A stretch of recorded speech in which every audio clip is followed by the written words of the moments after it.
Hi, everybody. Welcome to week 2 of our daily breakdowns. Last week, we focused on the women's national team and were able to look at specific plays and tactics that we were able to break down. I was able to give you my 2 cents on each play. This week's going to be a little bit different. We're going to be studying the youth program from FC Barcelona, and we're going to be looking both at some boys' teams and some girls' teams. And instead of me breaking down a particular play, what we're going to be doing is studying their style of play. Okay, and the way we're going to study their style of play in the Barcelona program is a program that's constantly trying to get forward, okay, but willing to be patient and keep possession. So I'll say that one more time. We're going to be looking all week at a style of play where they're always looking to get forward, okay, but they're also willing to be patient. Okay, and you see lots of 1 and 2 touch passing where the ball's in constant motion and players are constantly moving off the ball. So I'm going to go ahead and play this clip. This is the youth girls team for Barcelona, under 18 team. They're actually playing an American team called PDA, Players Development Academy. And it's about the first 2.5 minutes of the game that results in a Barcelona goal.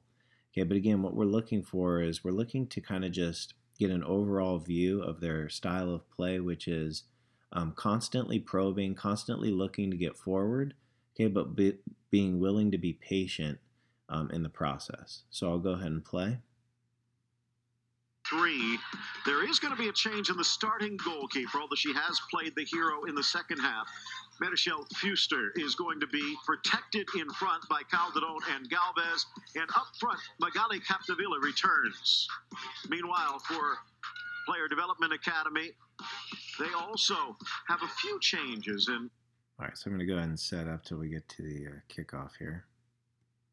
Okay. PDA in the sky blue, and Barcelona in their familiar Blaugrana, chasing it down on that far flank. Fuster as it crosses the goal line. A little bit of a situation at the start of this one. The fact that the yellow jerseys on both goalkeepers, but PDA able to find a backup kit for their starting netminder, Rebecca Kessler. And we are underway. Phil Shane and Tony Miola looking on. Keep an eye for Corcione on that far flank. She'll drop it back, but taken away. First touch for the semifinal hero, Nina Poe. So a couple of things looking for here. Early on, you see an early long ball by PDA, putting it in Barcelona's half of the field and going immediately to pressure.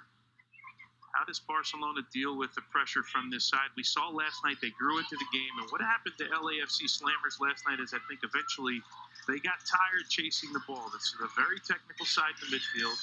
They like to play in sort of the way we've all come to know Barcelona style of play. Bess is, with that touch there, she's the catalyst in the middle of the field. They're trying to wear you down with the ball. Nice by Capdevila, threading it forward.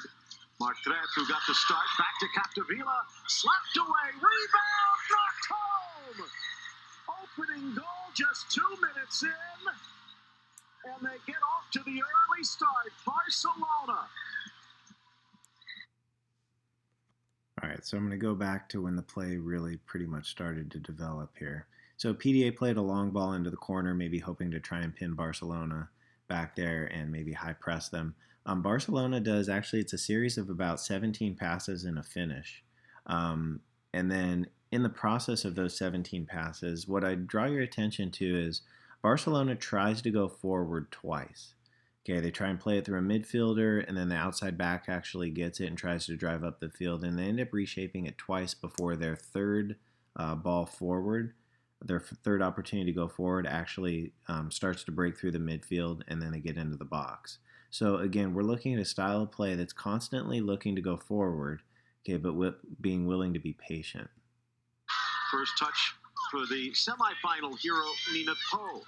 So a couple of things looking for here. Early on, you see an early long ball by PDA, putting it in Barcelona's half of the field and going immediately to pressure. How does Barcelona deal with the pressure from this side? We saw last night they grew into the game, and what happened to LAFC Slammers last night is I think eventually they got tired chasing the ball. This is a very technical side in the midfield. They like to play in sort of the way we've all come to know Barcelona style of play. Bess is, with that touch there, she's the catalyst in the middle of the field. They try and wear you down with the ball. Nice by Capdevila, threading it forward. Martret, who got the start, back to Capdevila, slapped away, rebound, knocked home! Okay, so you've seen the play twice now, and I've told you that if you count the passes, there's 17 passes, and then the 18th touch is actually the finish. I'm going to go ahead and play it through one more time from the build-up here. So you're going to see Barcelona probe twice. That means they're going to try and get forward through the midfield twice before they actually break the line and start to actually get forward through the midfield. First touch. Turn the volume down here. Okay, so they're reshaping it. Midfielders are moving, checking their shoulders, looking to get forward, plays it to the outside back drives.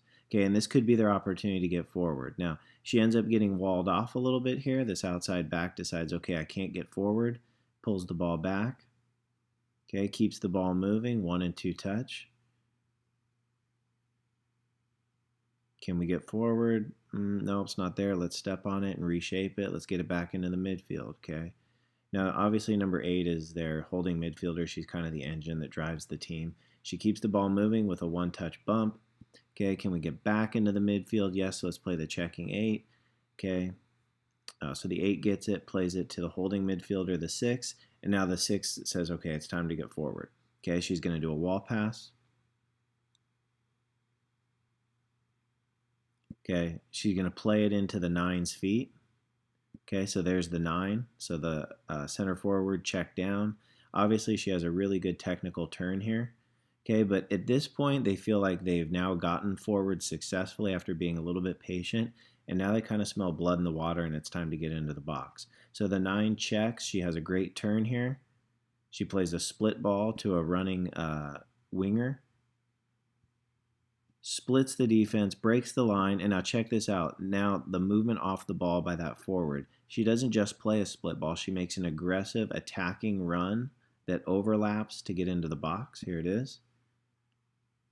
Okay, overlapping run, shot, and then any good forward who's worth their medal scores on a dirty goal, and then, of course, finds the camera like any good forward would do. Okay. So what we see in this guy is a Barcelona team that's constantly probing and looking to get forward. That's their first intention. Okay, if they can't do it, they'll reshape it. They'll keep the ball moving. People will constantly look to move, check their shoulder, and look to exploit space. Okay, and then once you saw Barcelona see the opportunity to get forward, they immediately got into the box and looked to get the ball in the net. Okay, and that's a style of play that we're getting to. We've become pretty good at it, and we're going to get even better at it as this season comes upon us.